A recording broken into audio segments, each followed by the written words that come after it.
तुम्हारी ड्यूटी है कि तुम हमारे सांसद हो, तुम हमारे विधायक हो, और तुम जाकर के विधानसभा में पार्टी हितों से उठ करके सतना की जनता के हितों की बात करना।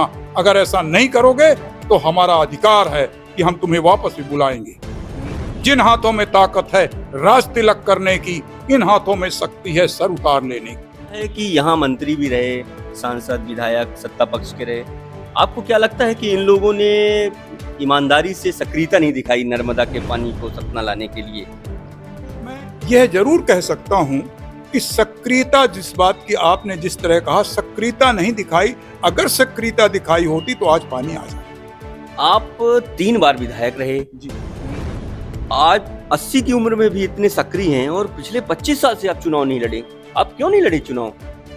हमारा चुनाव चिन्ह क्या है? उन्होंने कहा कि कल ही तो लोग आए थे और उन्होंने बताया आपका चुनाव चिन्ह हाथ का पंजा है। तो मैं और दुखित हो गया, घबरा गया कि मेरे नाम से हाथ के पंजे को जोड़ दिया फिर से, और लोगों में मैं अपना चिन्ह कैसे पहुंचाऊंगा। बड़ा दुखी हो गया मैं।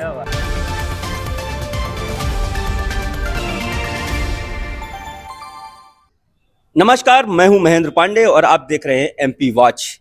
इन दिनों जहां एक और तमाम नेता चुनावी नतीजों के विश्लेषण में जुटे हुए हैं, वहीं दूसरी ओर 80 वर्षीय पूर्व विधायक पिछले 4 दिनों से इसलिए नहीं सो पाए कि उन्हें चिंता है कि बिंद को क्या पर्याप्त नर्मदा का पानी मिल पाएगा या नहीं। आप हैं नागौद के पूर्व विधायक राम प्रताप सिंह जी, और आज हम उन्हीं से बातचीत करेंगे और समझेंगे कि नर्मदा का पानी जो बिंद में आने वाला है उसको लेकर किस तरह की साजिशें शुरू हो गई हैं। कैसे हैं दादा? पांडे जी, आपने इसके पहले भी एक वीडियो बनाया था मेरा, तब भी मैंने लिफ्ट का विरोध किया था और मैंने कहा था कि सतना में पानी तभी आएगा जब टनल से आएगा। और जो प्लानिंग उस समय थी और आप लोगों के सबके मदद से हम लोगों ने टनल बनाने का काम प्रारंभ कर दिया और लिफ्ट की प्लानिंग खत्म कर दी। आज उन लोगों की नीयत स्पष्ट हो गई कि वो एक बोहरी बांध लिफ्ट बना के पानी उस एरिया को सिंचित करना चाहते हैं जो हमारे प्रोजेक्ट में दाईं तट नहर के शामिल नहीं है। यह project DPR central water commission से स्वीकृत है। इसमें कोई भी लिफ्ट स्वीकृत नहीं दी गई हैं, न प्रस्तावित की गई हैं, लेकिन बिना प्रस्ताव के ही एक लिफ्ट इन लोगों ने पहले ढिमरखेड़ा की बना ली। ढिमरखेड़ा लिफ्ट में 6 क्यूमेक्स पानी ले करके 15,000 हेक्टेयर की जमीन की सिंचाई शुरू हो गई। और हमको यह तर्क दिया गया कि यह पानी जितना आपका कम हो रहा है 15,000 हेक्टेयर का, उतने एरिया को हमने इससे बाणसागर के कमांड एरिया से हमने इसको कवर कर लिया है सतना में, इसलिए कोई पानी की कमी नहीं होगी। और उस समय 250 करोड़ की एक लिफ्ट मझगमा में बना दी गई और बाणसागर से पानी लेने की बात कही गई थी। लेकिन आज तक 2 साल हो गए, 1.5-2 साल पानी उस लिफ्ट में नहीं आया और वो लिफ्ट नहीं चली।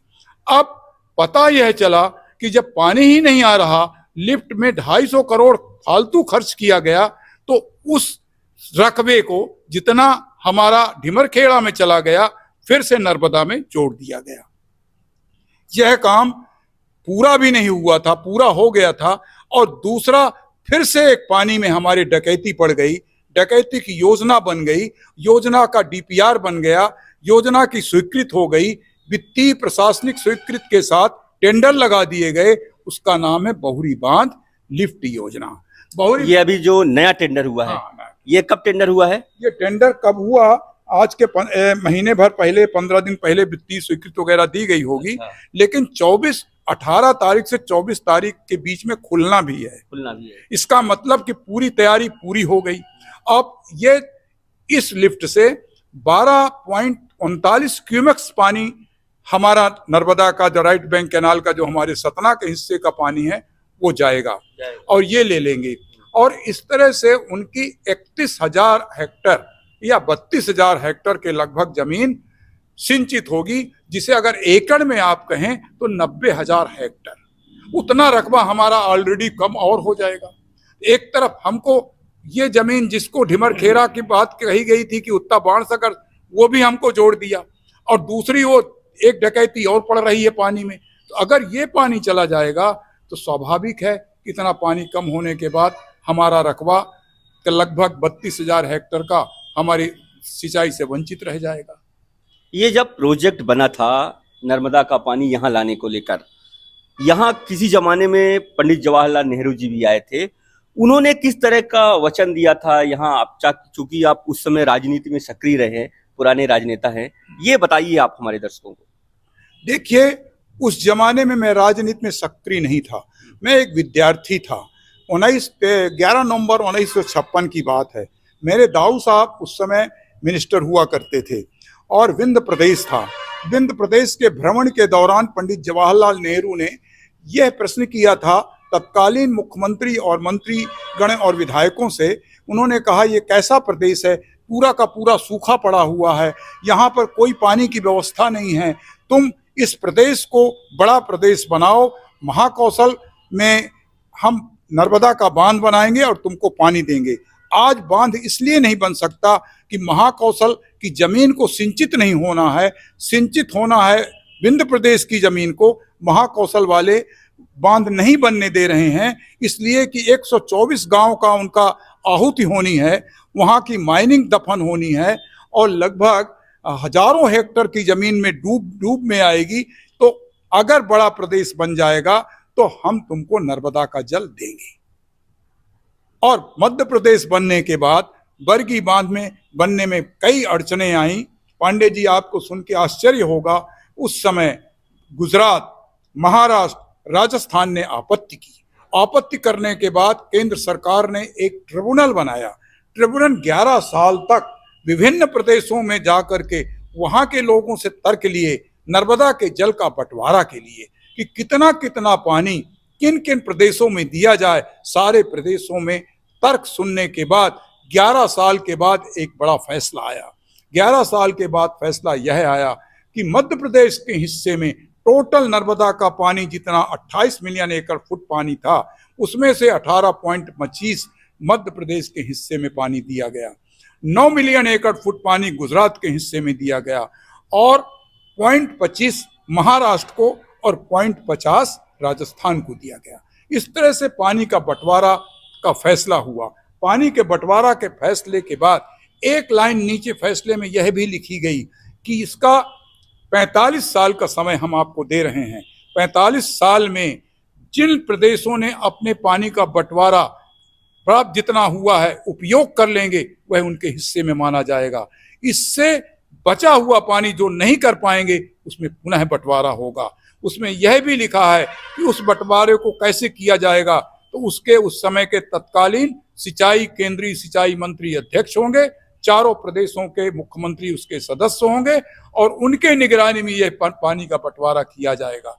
लेकिन दुर्भाग्य है मध्य प्रदेश की कि आज तक हमने अभी 11 मिलियन एकड़ फुट पानी अपने हिस्से का उपयोग किया है।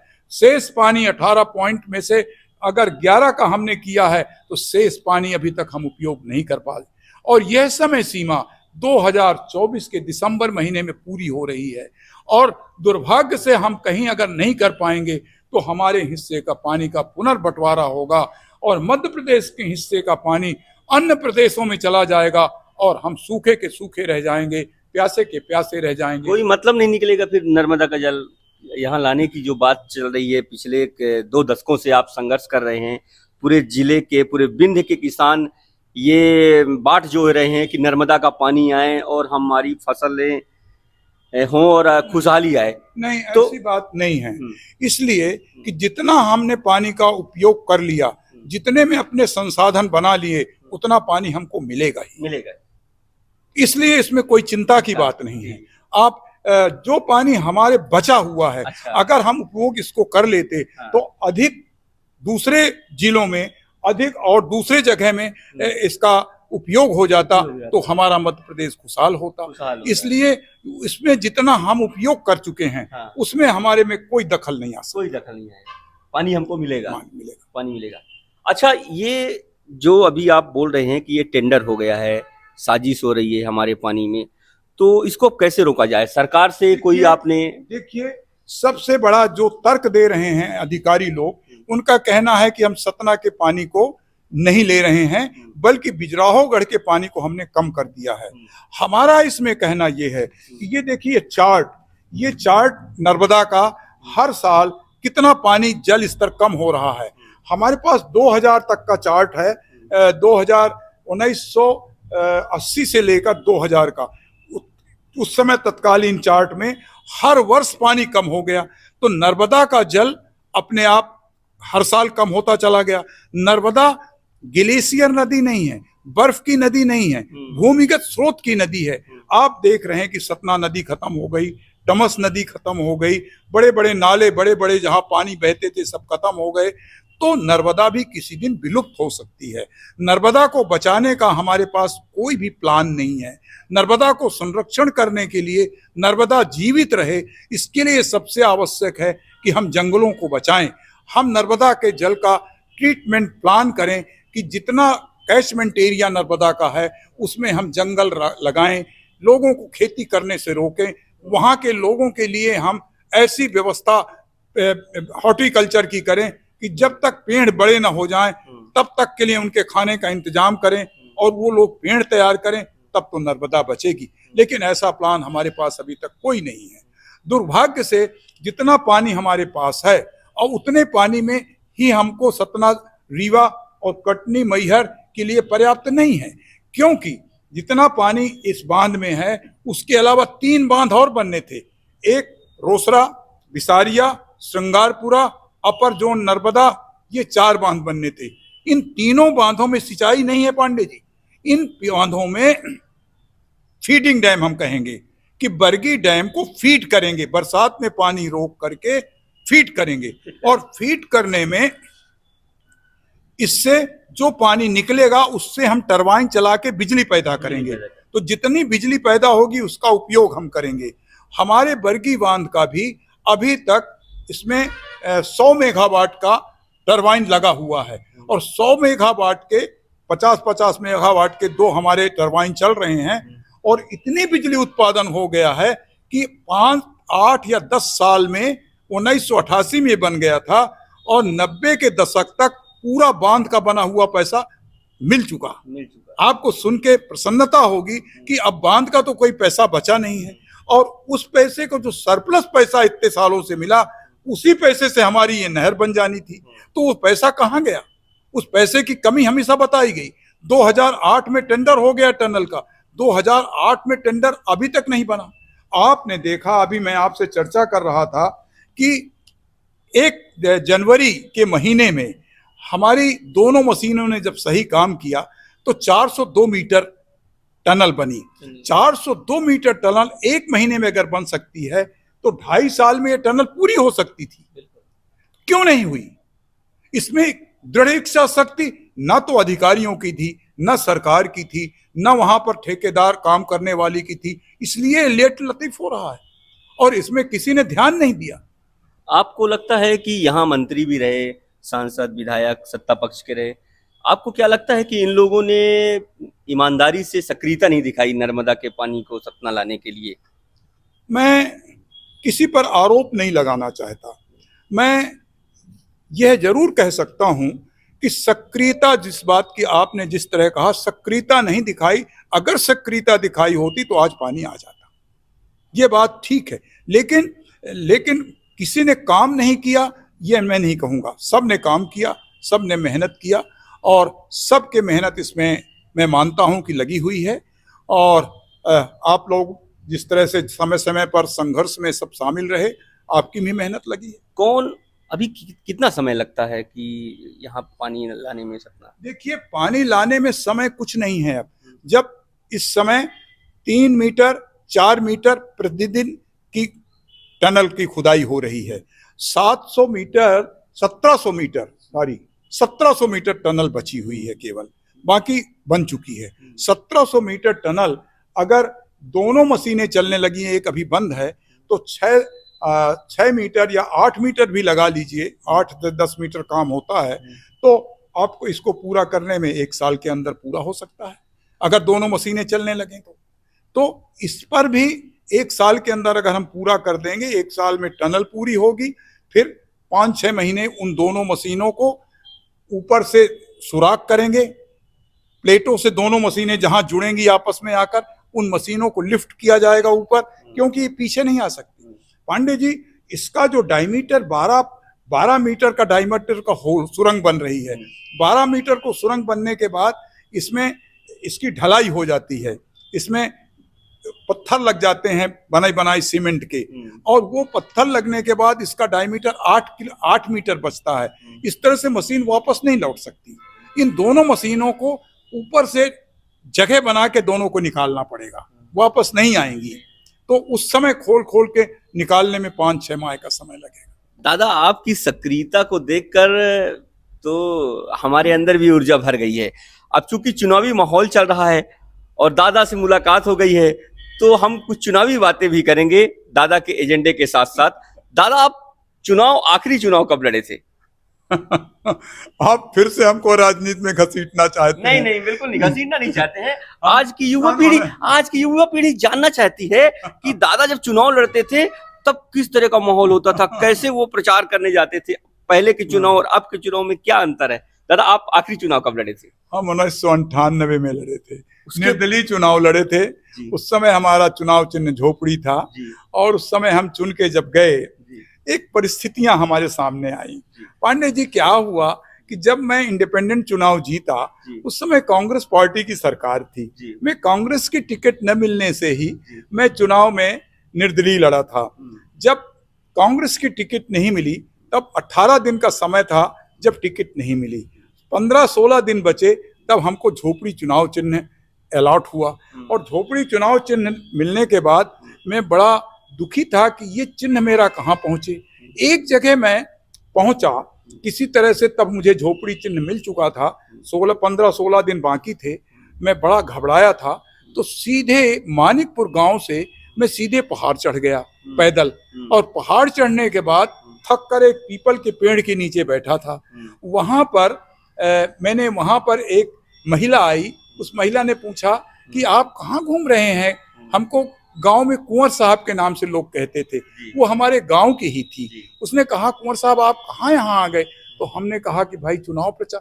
बोले, आपका चुनाव प्रचार तो ये बिजली के खम्भे करते हैं, इसलिए कि जब बिजली नहीं थी इस पहाड़ में, तो आपने यहाँ बिजली लगवाया, तो हमको रोशनी मिली है। तो आपकी याद तो सवेरे शाम रोज देखते हैं, ये बिजली के खम्भे कर रहे हैं, आप काहे चिंतित हैं? तो हमने कहा ठीक है, तो हमारा चुनाव चिन्ह क्या है? उन्होंने कहा कि कल ही तो लोग आए थे और उन्होंने बताया आपका चुनाव चिन्ह हाथ का पंजा है।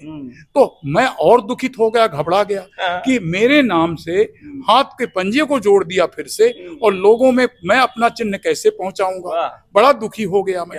अब क्या, उसी समय 7-8 लोग वहां पर लड़के कोलों के गोणों के आके बैठ गए, और कोई नहीं था, 10-15 लोग मेरे साथ थे। बड़ा आश्चर्यचकित होकर मैं सोच रहा था। तो उन कोलों से मैंने बताया, उन नौजवानों से मैंने बात की कि मेरा चुनाव चिन्ह झोपड़ी है। उन्होंने कहा, अरे हम लोग तो अभी तक जानते ही नहीं थे, हम तो पंजा जान रहे हैं। और यह भी कह के गए हैं कल लोग कि वो तो हर बार पंजा से लड़ते हैं, इस बार भी पंजा है। मैंने कहा भ्रमित किया जा रहा है, कुछ षड्यंत्र है। तो उन लोगों ने कहा कि फिर क्या करेंगे? तो हमने कहा मैं क्या बता। बोले, आप निश्चिंत रहिए, फोटो भी नहीं रहती थी पहले। आप फोटो अपनी छाप के और पंजा के इसमें झोपड़ी चुनाव चिन्ह के साथ अपना नाम लिख के पंपलेट हमको दे दीजिए, और इन पंपलेटों को लेके हम 22 को साइकिल चलाएंगे, पूरे पहाड़ में जाएंगे।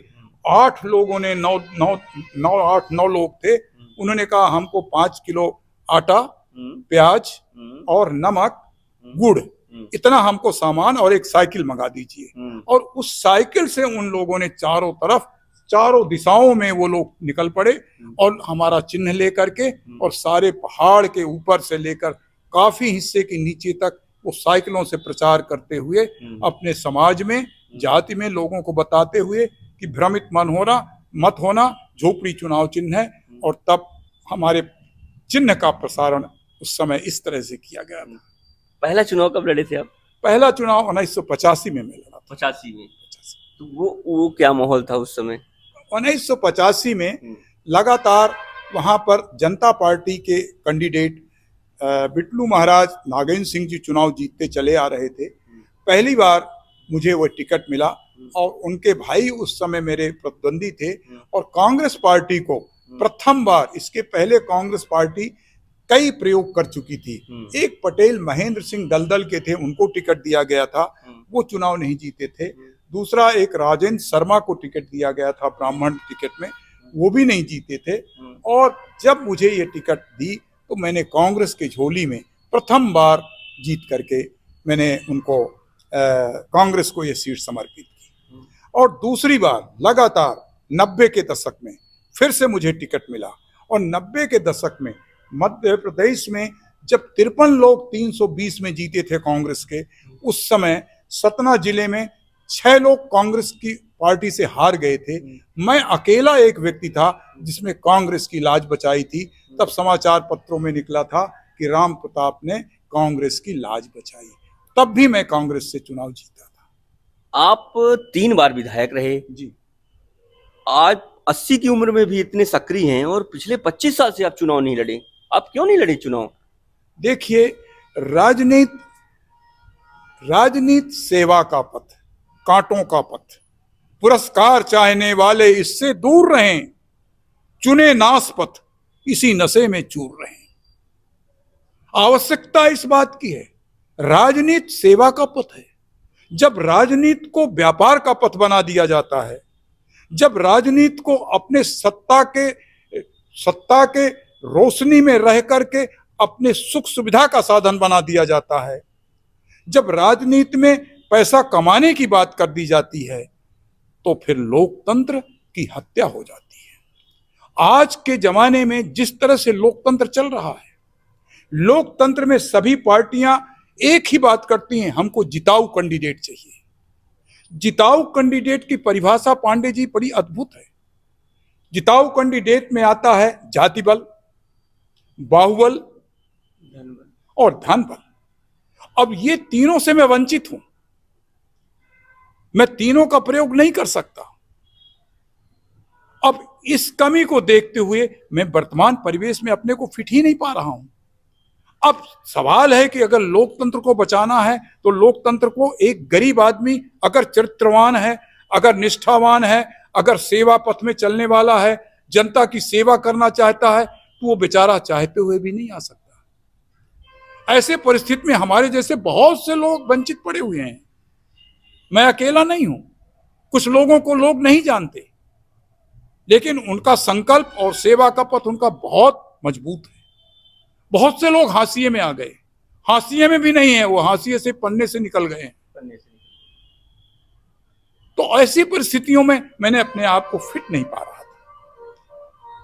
अब मेरा लक्ष्य है नर्मदा का जल लाना। अब नर्मदा का जल लाने में जितनी सरकारें आती हैं, एक सरकार पहले कमलनाथ जी की आई, उस समय भी उन लोगों ने हमारे नर्मदा के पानी में जो आपके ये थे वित्त मंत्री तनुज भानोट जी, 3 ठो वहां लिफ्ट बनाए ले रहे थे। कमलनाथ जी ने खुद घोषणा कर दी कि हम छिंदवाड़ा ले जाएंगे पानी। इधर शिवराज सिंह जी की सरकार में बहुरी बांध बन गया। तो हमारे सतना के पानी में सारी सरकारें डकैती डाल रही हैं, तो क्या हम इनका सपोर्ट करेंगे? ऐसी स्थिति में हम तो जनता के हित की बात में, हमने अपना पानी मध्य प्रदेश के लिए नहीं, भारत में कांग्रेस के लकड़दादा परदादा पंडित जवाहरलाल नेहरू के प्रधानमंत्री की घोषणा है कि सतना में पानी आएगा। उसके डीपीआर में आप लोग कैसे हमसे पानी छीन रहे हैं?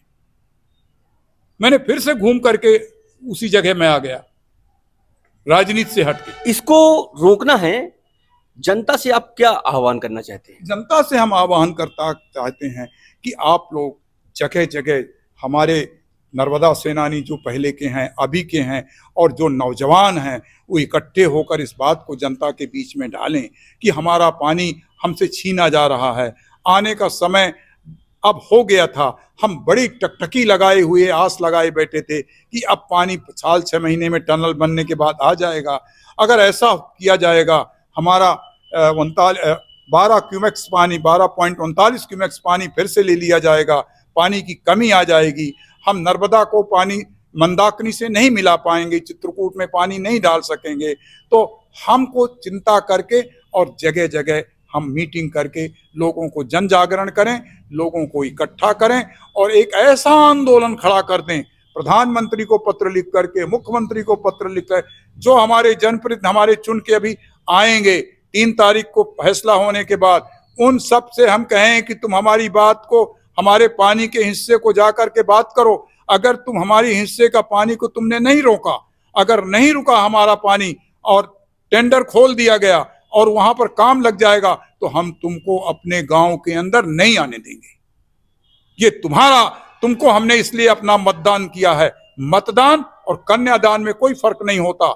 हमने अपना विश्वास दिया है आपको 5 साल के लिए, अपने खुशहाली के लिए दिया है, अपने खुशहाली के लिए। हमको ये बंदरबाट और ये फ्री सिप हमको नहीं चाहिए। फ्री सिप हमको ये 1000 रुपए 15 रुपए की जरूरत नहीं है। अगर हमारा पानी हमको आ जाएगा तो हम खुद 1000 रुपए बांटने की हैसियत में हो जाएंगे। इसलिए तुम्हारी ड्यूटी है कि तुम हमारे सांसद हो, तुम हमारे विधायक हो और तुम जाकर के विधानसभा में पार्टी हितों से उठ करके सतना की जनता के हितों की बात करना। अगर ऐसा नहीं करोगे तो हमारा अधिकार है कि हम तुम्हें वापस भी बुलाएंगे। जिन हाथों में ताकत है राज तिलक करने की, इन हाथों में शक्ति है सर उतार लेने की। बहुत बहुत शुक्रिया बातचीत करने के लिए। ये थे नागौद के पूर्व विधायक राम प्रताप सिंह जी, जिनकी बातों में आज भी जोश बिल्कुल जवानी वाला है और उन्होंने आज शंखनाद किया है कि बिंद के हिस्से में जो पानी आना चाहिए वो पानी आकर रहेगा। सरकार उस पर टेंडर कर यदि पानी की चोरी कर दूसरे इलाकों को हमारे हक का पानी देती है तो हम फिर से एक बड़ा जन आंदोलन तैयार करेंगे। अभी के लिए फिलहाल इतना ही। हम फिर मिलेंगे एक और शख्सियत के साथ। तब तक के लिए आप हमें दीजिए इजाजत। नमस्कार।